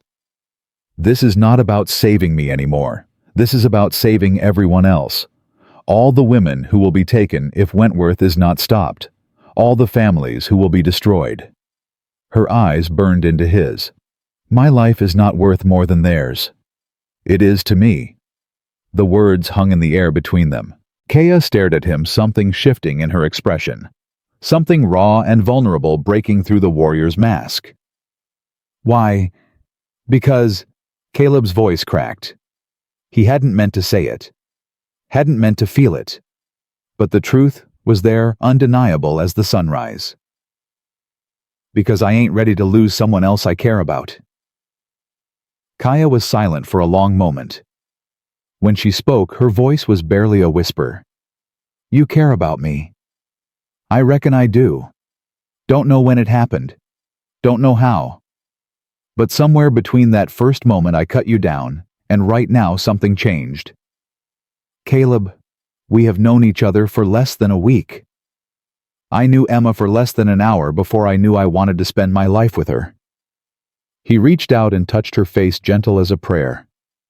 Time don't matter. What matters is what's in here. He pressed his hand to his heart. And what's in here is telling me that leaving you behind would be the worst mistake I ever made. Kaya closed her eyes. A single tear escaped, trailing down her cheek. You are a fool, Caleb Thornton. Been called worse. A sentimental, stubborn, impossible fool. That too. She opened her eyes. And despite everything, the pain, the fear, the death closing in around them, she smiled. Then we are both fools. Because I care about you too. A crash from above. Wood splintering. Men shouting. They found the stream entrance, Caleb said. Then we make our stand here, together. He helped her to a position where she could cover the well while he watched the stairs. Back to back, 6 bullets between them, facing impossible odds. Kaya. Yes. If we don't make it out of this, do not. Her voice was fierce. Do not say goodbye. We are not dying today. How do you know? Because the spirits did not bring us together just to end it here. Because there is too much unfinished, too many wrongs to right, too many reasons to keep breathing. The crates over the well began to shift. Someone was pushing from below. They're coming, Caleb said. Let them come. The first man burst through the well opening, shoving aside the crates with brute strength. Kaya fired. The bullet took him in the throat, and he fell back into the water with a gurgling scream. A second man tried to follow. She fired again. He dropped. 2 bullets gone, she said calmly. At the same moment, shadows appeared at the top of the stairs. Caleb squeezed off 2 shots in rapid succession. 1 man fell, the other retreated. 2 rounds left, Morrison's voice cut through the chaos. Impressive, Thornton, really. But you're running out of ammunition and I've got men to spare. A pause. How about a trade? You come up peacefully, I let the woman go. You expect me to believe that? Honestly, no. But I figured I'd offer. Makes me feel civilized. Another man emerged from the well. Caleb spun and fired. The shot caught him in the shoulder, spinning him back. 1 bullet left. Getting thin, rancher. Morrison's voice was almost gleeful now. What's it gonna be? Die fighting or die screaming? Caleb looked at Kaya. She looked back at him. In her eyes he saw no fear, only acceptance, only love. Together, she whispered. Together. He raised his rifle. She raised her pistol, empty now, but Morrison didn't know that. This was it. The end of the road. The final stand. And then, impossibly, he heard it. Horses. Not from above, but from outside. Dozens of them thundering across the desert toward the mission. Shouts erupted from Wentworth's men. Confused, panicked. What the hell? Who are they? Morrison, we got company! Gunfire erupted above them, not aimed at Caleb and Kaya, but outward at the approaching riders. What's happening? Kaya breathed. Caleb didn't know, didn't dare hope, but he moved toward the stairs anyway, rifle ready. The gunfire intensified. Men were screaming now, their confident shouts turned to cries of fear and pain. Then a new voice, loud and commanding, cut through the chaos. U.S. Marshal, drop your weapons. You are all under arrest. Marshal Thomas Blackwood. Caleb felt his knees go weak. He grabbed the wall for support, hardly believing what he was hearing. How? Kaya whispered behind him. Lucia. The word came out choked. She must have gotten word to him. Must have told him where to find us. More shouting above. The sounds of men surrendering weapons clattering to the ground. And then Morrison's voice, no longer calm, no longer controlled. You have no authority here. This is territorial business. I work for Colonel Wentworth and he... Colonel Wentworth is already in custody. The marshal's voice was iron. We arrested him 2 hours ago at his ranch. Found enough evidence in his study to hang him twice over. That's impossible. The records were delivered to my office this morning by a brave woman named Lucia, who risked everything to do the right thing. Silence. Then the sound of a struggle. Morrison cursing, fighting desperate. Get him in irons, and someone check that underground chamber. We've got civilians down there who need help. Footsteps on the stairs. Caleb raised his rifle one last time, then lowered it as a man in a marshal's badge appeared. Caleb Thornton. That's me. The marshal holstered his weapon and extended his hand. Thomas Blackwood, I've heard a lot about you in the past 12 hours. He looked past Caleb to where Kaya leaned against the wall. And you must be the woman who survived Wentworth's hell. Kaya. Her voice was weak but proud. My name is Kaya. Well, Kaya, you've got a friend named Lucia who moved heaven and earth to save you both. Blackwood waved to his men. Get a doctor down here. This woman needs attention. Caleb felt the rifle slip from his fingers. The tension that had been holding him together for days finally broke, and he slumped against the wall. It's over, he heard himself ask. Almost. Blackwood's face was grim but satisfied. We've got Morrison. We've got Wentworth. We've got enough evidence to shut down their whole operation and free every woman they've enslaved. Almost. There's still a trial. Still testimony needed. Still a long road before justice is fully served. The marshal looked at both of them. I'm going to need your help, both of you, to make sure these men never hurt anyone again. Kaya pushed herself off the wall and limped toward them. Caleb moved to support her, his arm around her waist. "Whatever you need," she said. "I will testify. I will name every man who touched me. I will describe every horror I witnessed. And I will not stop until Wentworth and Morrison and all their men are rotting in the darkest prison you have." Blackwood nodded slowly. "That's exactly what I was hoping you'd say." They helped Kaya up the stairs into the dawn light that was just breaking over the desert. Outside, Morrison knelt in the dust hands, bound behind his back, surrounded by marshals with rifles. He looked up as Caleb and Kaya emerged. His face twisted with hatred. "This isn't over, Thornton. You have no idea what you've started." Caleb stopped, looked down at the man who had terrorized so many, who had caused so much suffering. "You're wrong," he said quietly. "It is over. For you anyway." He turned away, guiding Kaya toward the waiting wagon, where a doctor was already preparing to treat her wounds. Behind him, Morrison screamed curses until one of the marshals gagged him. The sun rose higher, painting the desert gold and rose. And for the first time in longer than he could remember, Caleb Thornton felt something like peace. Not complete peace. Not yet. There was still too much to do, too many wounds to heal. But as he looked at Kaya, at the woman who had fought beside him, who had taken a bullet for him, who had somehow become the most important person in his world, he knew that whatever came next, he wouldn't face it alone. And neither would she. "Caleb," she murmured as the doctor began cleaning her wound. "Yeah. When this is over, the trial, the testimony, all of it, what will you do?" He thought about the question. About the land he'd bought for $50. About the graves of 3 brave women who deserved to be remembered. About the life he'd been ready to throw away before fate intervened. "I reckon I'll go back to that ranch," he said slowly. "Build something worth living for. Maybe raise some cattle. Plant some crops." He looked at her. "Could use some help if you're interested." Kaya's eyes searched his face. "You are asking me to stay. I'm asking you to build something with me. A home. A future." He took her hand, careful not to jostle her injured shoulder. "I know it ain't much. I know I ain't much, but..." "Yes." The word stopped him cold. "What?" "Yes, Caleb Thornton."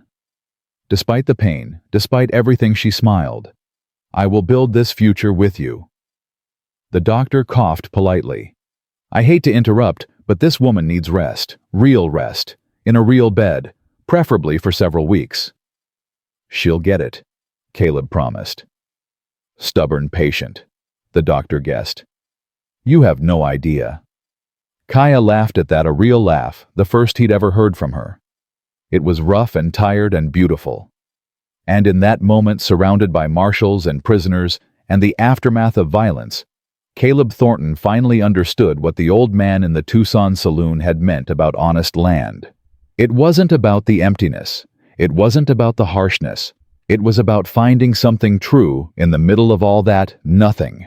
Something worth fighting for. Something worth living for. He'd found it in the most unlikely place with the most unlikely person. And he was never letting go. The trial lasted 3 weeks.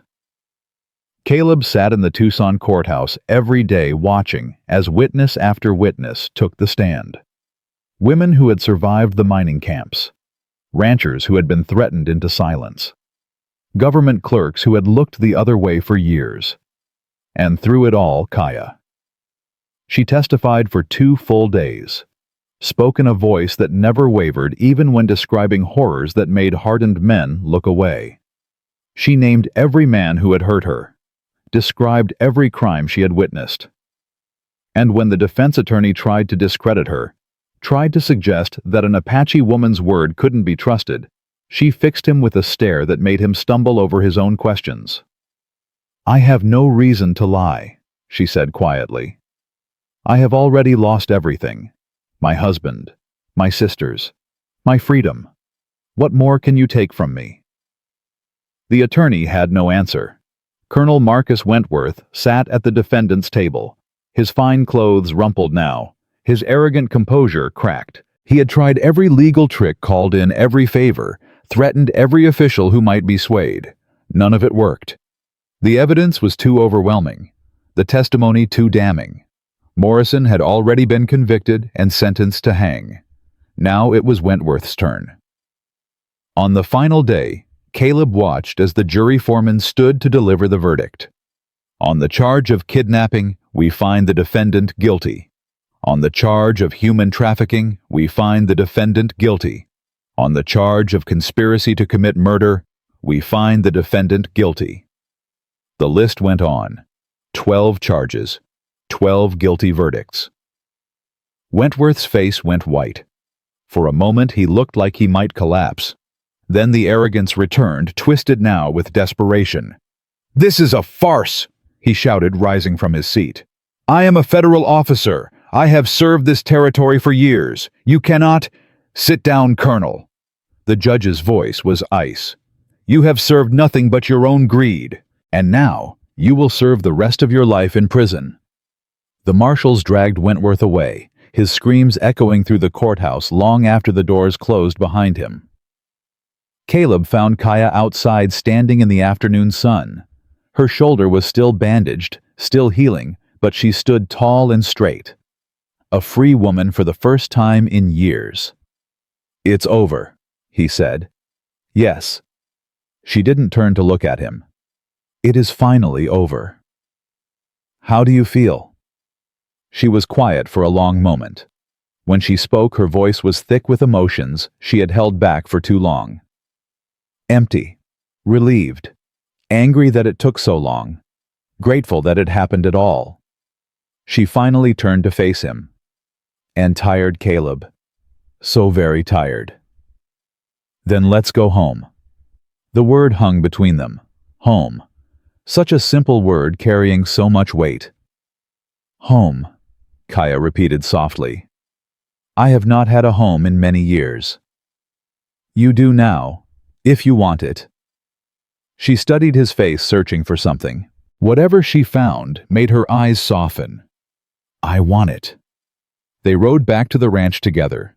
The 200 acres that had cost Caleb $50 and nearly cost him his life looked different now. Not empty anymore. Not cursed.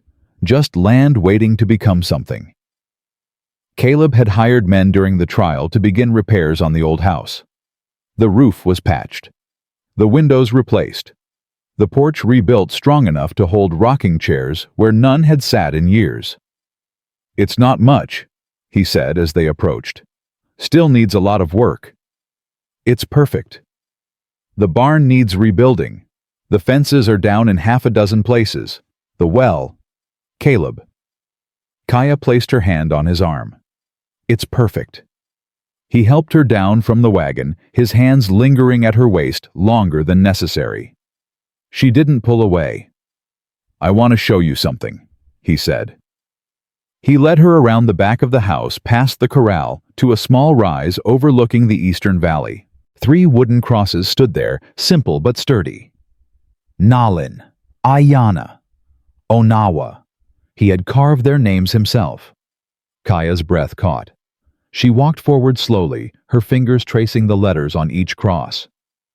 "You remembered their names?" "Course I did." "You buried them properly, marked their graves." Her voice broke. "Most people would not have bothered.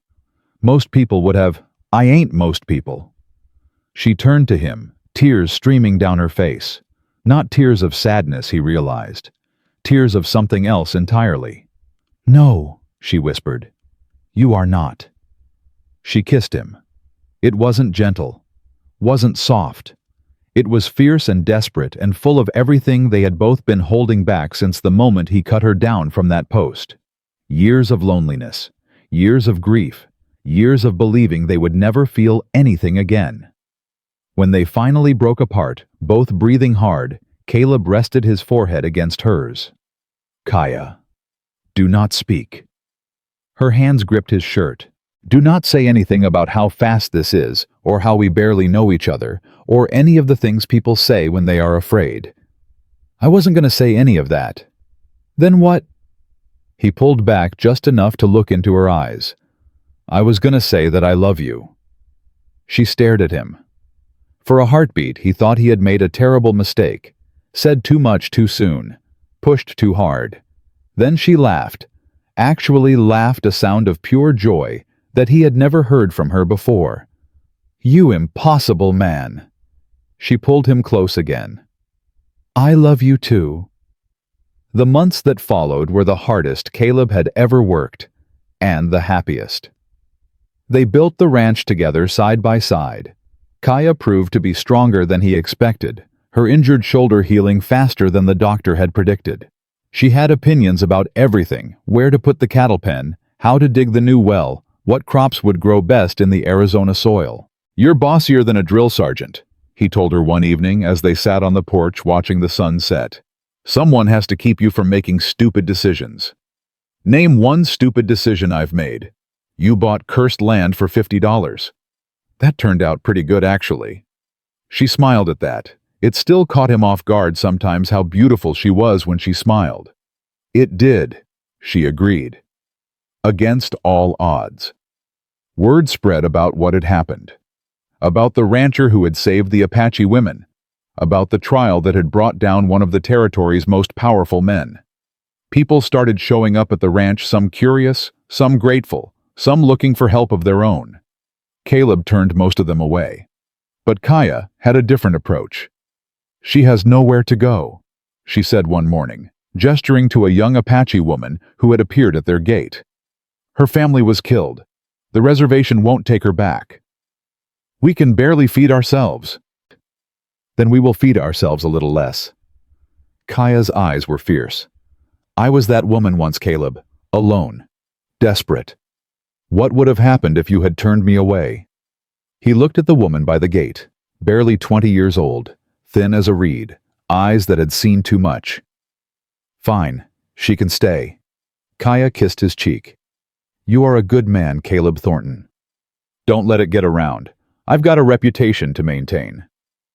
The young woman's name was Chenoa. She was followed a week later by another survivor, a woman named Diani, who had escaped from one of Wentworth's mining camps.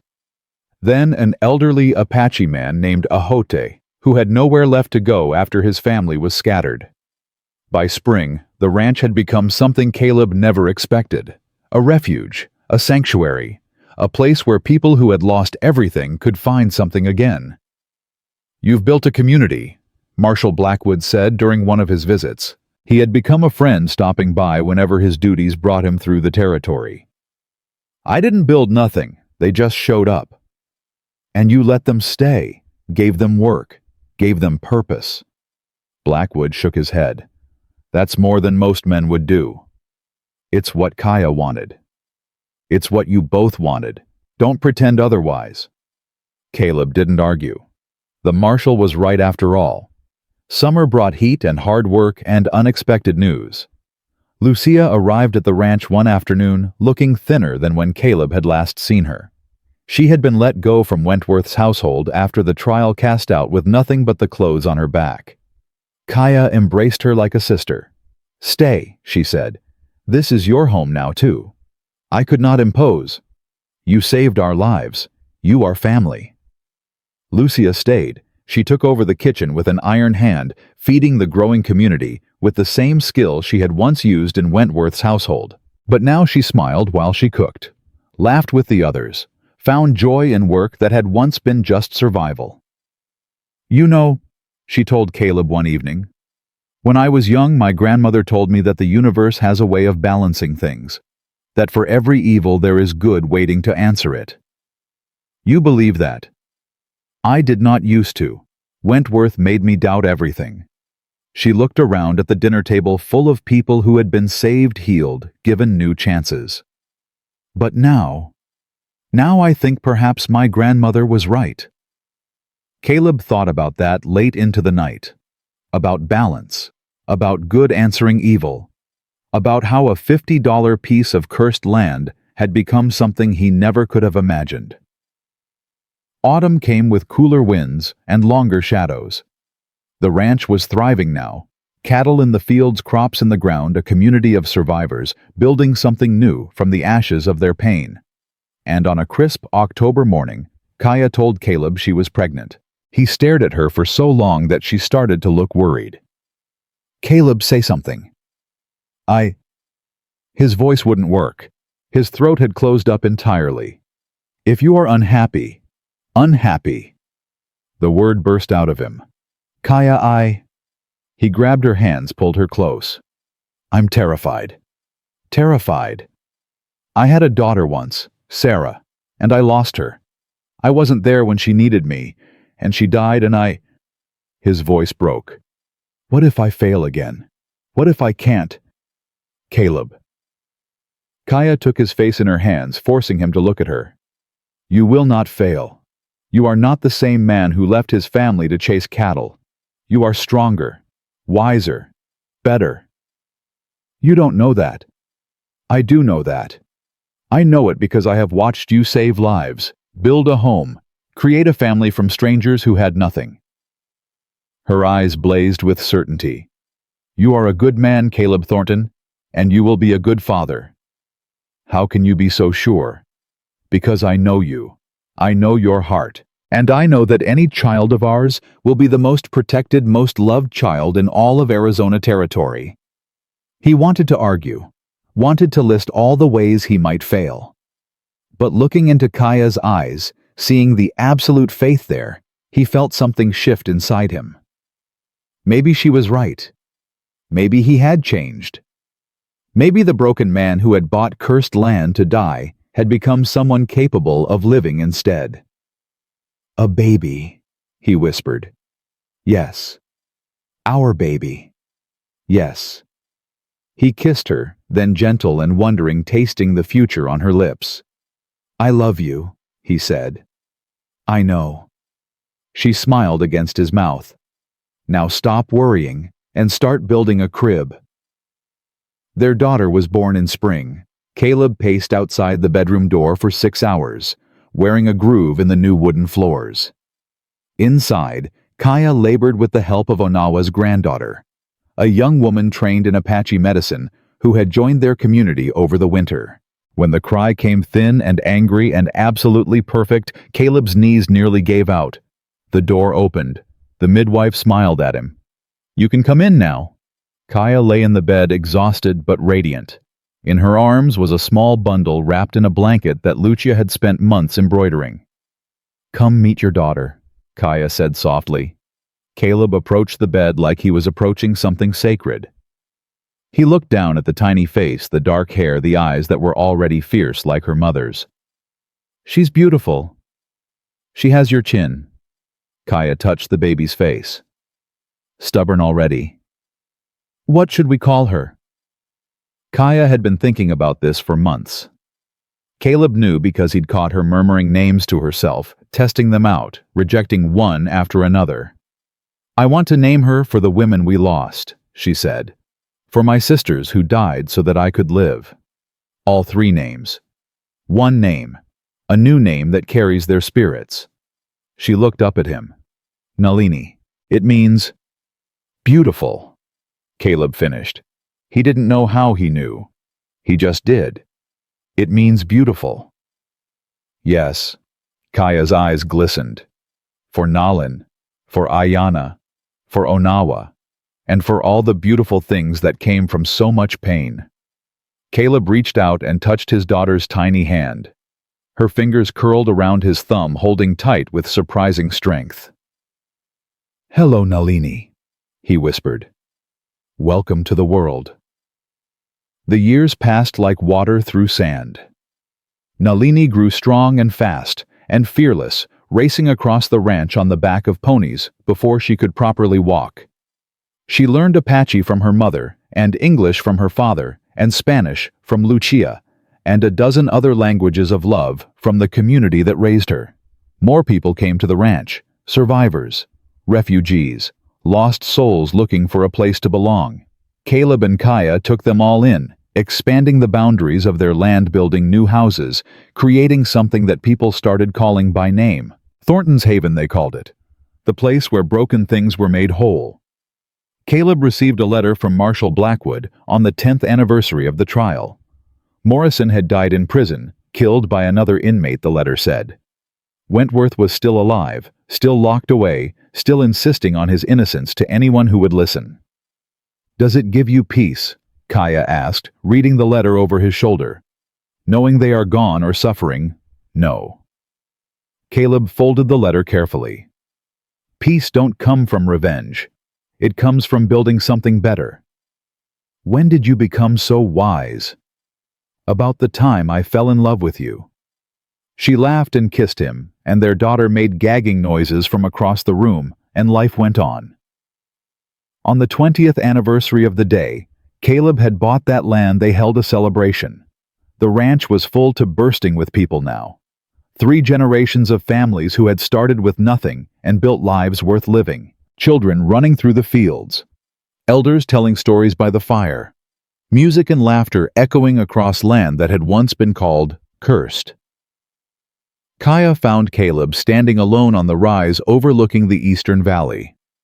The 3 crosses were still there, weathered now, but standing strong. "What are you thinking about?" she asked, sliding her arm through his. "Everything. Nothing." He pulled her close. "Mostly just how lucky I am." "Lucky? 20 years ago, I rode up to this land hoping to die. And instead," he gestured at the world around them, the houses, the families, the life that had grown from so much death. "Instead, I found everything." Kaya leaned her head against his shoulder. Her hair was gray now, streaked with silver, that caught the evening light. She was still the most beautiful woman he had ever known. "Do you remember what you said to me?" she asked. "That first night in the mission. I said a lot of things that night. You said that broken things can still be useful, that a cracked pot still holds water. That was you. You said that." "No." She smiled up at him. "I said cracked pots and chipped blades. You said something else." Caleb thought back. So much had happened since then. So many memories layered on top of each other. "I don't remember." "You said that empty land was honest land, that it didn't pretend to be something it wasn't." She turned to look at the ranch, at everything they had built. This land was honest, and so were you, and so was I. And somehow 3 honest things came together and created all of this. Sounds pretty when you say it like that. It is pretty. It is the most beautiful story I know. She took his hand. "And I am glad I get to live it with you." They stood together as the sun set, painting the sky in shades of gold and rose. Below them, Nalini, 20 years old now, fierce and beautiful, as her mother was teaching a group of children an Apache song. Her voice carried up the hill clear and strong. "We did good, didn't we?" Caleb said quietly. "Yes." Kaya squeezed his hand. "We did good." He looked at her. At the woman who had been left to die and had chosen to live instead. At the warrior who had become a mother, a leader, a builder of dreams. At the love of his life, still standing beside him after all these years. "Thank you," he said. "For what?" "For letting me cut you down. For trusting me when you had no reason to. For giving me a reason to live when I had given up looking for one." Kaya turned to face him fully. Her eyes were bright with tears she would never admit to shedding. "Thank you for staying," she said. "When everyone else would have run. I told you then, I ain't most men." "No." She rose on her toes and kissed him soft and sweet as the evening breeze. "You are the man I was meant to find. The man who was meant to find me." They walked back to the celebration together, hand in hand, 2 people who had once been broken, finding wholeness in each other.